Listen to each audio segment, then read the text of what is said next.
Hello everyone. यो भिडियोमा चाहिँ प्राइस इलास्टिसिटी अफ डिमान्डलाई डिफ्रेन्ट मेथडबाट हेर्दैछौँ। एउटा क्वेसन छ अथवा यो एउटै क्वेसनलाई हामीले प्रोपोर्सनेट मेथडबाट हेर्छौँ, पर्सेन्टेज मेथडबाट हेर्छौँ, त्यसपछि आर्क मेथडबाट हेर्छौँ र टोटल आउटले मेथडबाट हेर्छौँ।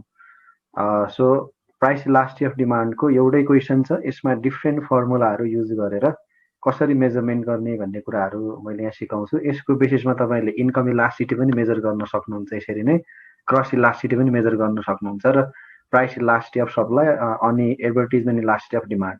सो जति पनि हाम्रो इलास्टिसिटीहरू छ यसरी नै यो एउटा क्वेसनको बेसिसमा तपाईँहरूले आफै सोल्युसन गर्न सक्नुहुन्छ। सो यसमा हेरौँ है त। ल, क्वेसन के छ भन्दा if demand was 40 units when the price was rupees 10, and if price increases by rupees 5, then demand becomes 30 units. Compute the price elasticity of demand by the proportionate method, percentage method and arc method, and total outlay method.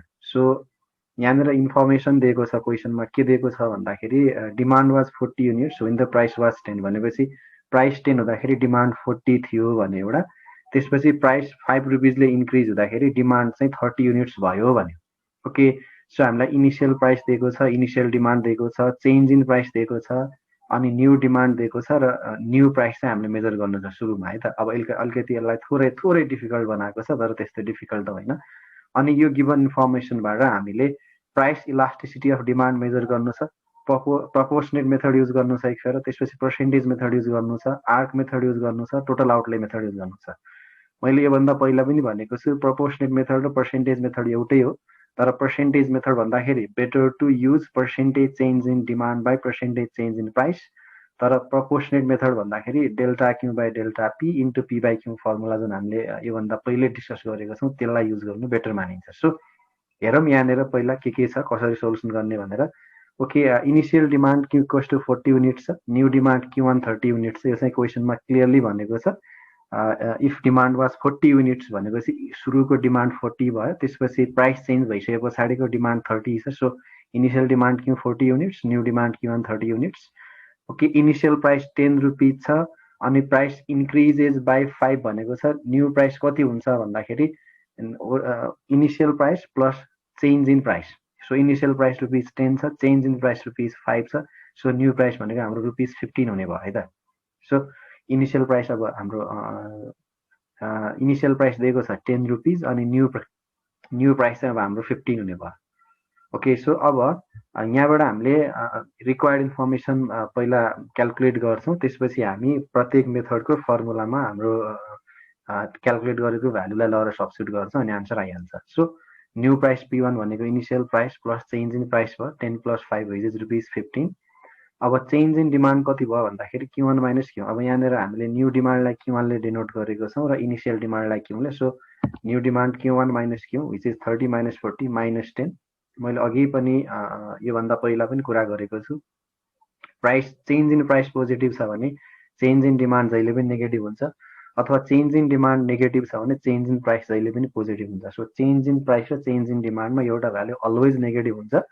Okay, so त्यही भएर हामीले price elasticity of डिमान्डको फर्मुलामा जहिले पनि negative साइनलाई चाहिँ अगाडि राख्ने गरेको हुन्छौँ। So answer will be in the positive sign है त। पोजिटिभ साइनमा आन्सर आओस् भनेर फर्मुलाको अगाडि नेगेटिभ साइन राख्छौँ। ओके, अब percentage change in price measure गरौँ। यसको लागि डेल्टा पी अथवा change in price divide by initial price into 100। यहाँनिर प्राइस चेन्ज 5 रुपिजले भएको छ, इनिसियल 10 छ, इन्टु 100 गर्दा 50% भयो। सो पोजिटिभ पर्सेन्टेज चेन्ज भयो।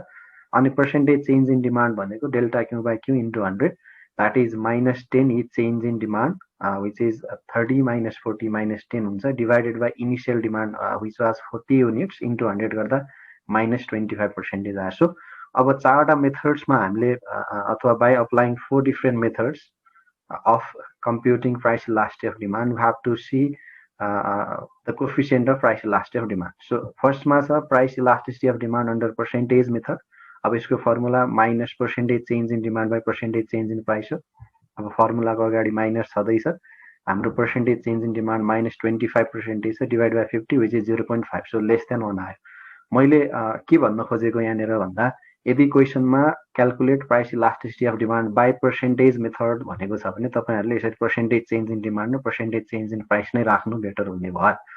र अब त्यसपछि यदि क्वेसनमा प्रपोर्सनेट मेथड भनेको छ, जस्तो हाम्रो यहाँ सेकेन्ड मेथड के हो, price elasticity of demand under proportionate method. यसको लागि चाहिँ हामीले delta Q by delta P into P by Q यो फर्मुला युज गर्नु बेटर हुन्छ भन्नु खोजेको। अथवा यो दुईटाले दिने आन्सर एउटै हुन्छ, यो दुईटा मेथड भनेको एउटै हो, तैपनि पर्सेन्टेज चेन्ज अथवा पर्सेन्टेज मेथड भन्दा पर्सेन्टेज चेन्ज मेजर गरेर देखाउने भने प्रपोर्सनेट मेथड भन्दाखेरि पर्सेन्टेज चेन्ज देखाइराख्नुपर्छ भन्ने नेसेसिटी छैन। सो डेल्टा क्यू -10 हो, डेल्टा पी 5 हो, इन्टु पी बाई क्यू भनेको इनिसियल प्राइस र इनिसियल क्वान्टिटी हुन्छ 10/40, यो पनि 0.5 आउँछ, विच इज लेस देन 1। अब थर्ड मेथड चाहिँ हामीलाई आर्क मेथड सोधेको छ। आर्क मेथडमा इनिसियल पार्ट त्यही नै हुन्छ, minus delta Q by delta P into P1 plus P plus P1 Q plus Q1 अथवा P1 प्लस P2 गर्न सक्नुहुन्छ। इनिसियललाई P1 र न्यूलाई P2 मान्यो भने, मैले यहाँ इनिसियललाई P र न्यूलाई P1 अजुम गरेको छु। So P plus P1 divide by Q plus Q1।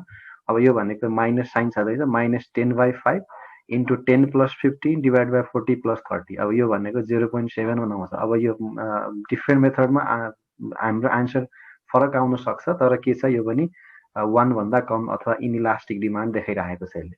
अब हाम्रो फोर्थ मेथड भनेको टोटल आउटले मेथड हो। यसमा चाहिँ हामीले जहिले पनि प्राइसको चेन्ज भइरहेको डिरेक्सन अथवा direction of change in price र direction of change in total expenditure र टोटल आउटलेलाई कम्पेयर गर्छौँ। So this method requires a comparison between a change in price and a change in total outlay. So total outlay भनेको total expenditure, त्यो चाहिँ price into quantity गरेर total expenditure आउँछ। So initial price ₹10 हुँदाखेरि total outlay कति छ, कति quantity किन्दैछ, कति प्राइस छ। सो पी भनेको ₹10 थियो, 40 युनिट्स किन्दै थियो कन्ज्युमरले। सो 400 रुपिस के थियो, इनिसियल आउटले अथवा इनिसियल टोटल एक्सपेन्डिचर थियो। अब प्राइस चेन्ज भएर 15 भयो, प्राइस इन्क्रिज भएको छ। हेर्नुहोस् है त, यो कुन डिरेक्सनमा जाँदैछ, इन्क्रिज हुँदैछ। सो प्राइस इन्क्रिज हुँदाखेरि टोटल आउटले कति भयो, अब increased price into changed quantity. So changed price into changed quantity which is 15 into 30, यो भनेको 450 भयो। सो अब यहाँनिर प्राइस 10 बाट बढेर 15 हुँदाखेरि टोटल एक्सपेन्डिचर पनि बढेर 500 बाट 450 हुँदैछ। इट मिन्स यहाँनिर के भन्न सक्छौँ, change in price and change in total expenditure are moving in the same direction, अथवा there is positive relationship between change in price and change in total expenditure. So यो कन्डिसन भयो भने हामीले के भन्न सक्छौँ, इलास्टिसिटी लेस देन 1 हुन्छ अथवा इनइलास्टिक डिमान्ड हुन्छ भनेर भन्न सक्छौँ। सो टोटल आउटलेमा तीनवटा टाइप्स अफ इलास्टिसिटी मेजर हुन्छ। प्राइस बढ्दा अथवा चेन्ज इन प्राइस र चेन्ज इन टोटल एक्सपेन्डिचर एउटै डिरेक्सनमा मुभ हुँदैछ, प्राइस बढ्दा टोटल एक्सपेन्डिचर पनि बढ्दैछ, प्राइस घट्दा टोटल एक्सपेन्डिचर पनि घट्दैछ भने इलास्टिसिटी लेस देन 1 हुन्छ। प्राइस बढ्दैछ, टोटल एक्सपेन्डिचर घट्दैछ, अनि प्राइस घट्दाखेरि चाहिँ टोटल एक्सपेन्डिचर बढ्दैछ। सो प्राइसको चेन्ज र टोटल एक्सपेन्डिचरको चेन्ज अपोजिट डिरेक्सनमा मुभ हुन्छ भने इलास्टिसिटी ग्रेटर देन 1 हुन्छ। र टोटल एक्सपेन्डिचर चेन्ज हुँदैन, प्राइस घटबड भए पनि total expenditure as it is रहन्छ भने त्यहाँनिर चाहिँ इलास्टिसिटी इक्वल टु 1 हुन्छ। सो यो केस हाम्रो के भयो, इलास्टिसिटी लेस देन 1। सो चारवटै मेथडबाट, अब यो दुईटालाई एउटै मान्यो भने 3टा मेथड भयो, यो दुईटालाई छुट्टा छुट्टै हामीले सेपरेट गरेर हेर्ने हो भने 4टा मेथड भयो। चारवटैबाट हाम्रो इलास्टिसिटीको भ्यालु लेस देन 1 आउँदैछ। सो यसरी तपाईँहरूले एउटै क्वेसनमा डिफ्रेन्ट मेथड सोद्धाखेरि पनि अब यसरी गर्न सक्नुहुन्छ। सो इन्कम इलास्टिसिटीमा पनि यसरी नै मेजर गर्नुहोस्, क्रस इलास्टिसिटीमा पनि यसरी नै मेजर गर्नुहोस्, एडभर्टिजमेन्ट इलास्टिसिटीमा पनि यसरी नै मेजर गर्नुहोस्, र प्राइस इलास्टिसिटी अफ सप्लाईमा पनि त्यसरी नै मेजर गर्नुहोस्। अब यो फर्मुलामा नेगेटिभ राख्ने भनेको ओन्ली प्राइस इलास्टिसिटी अफ डिमान्डमा मात्रै, अरूमा नेगेटिभ राख्नु पर्दैन। ओके, सो यो भिडियोमा मैले के भन्न खोजेँ भन्दा, एउटै क्वेसनलाई डिफ्रेन्ट मेथडबाट कसरी मेजर गर्न सकिन्छ यो तपाईँहरूले बुझ्नुभयो भने क्वेसन जस्तो खालको आयो पनि तपाईँहरूले यसको सोलुसन गर्न सक्नुहुन्छ भन्ने चाहिँ मैले आशा राखेको छु। Okay, thank you.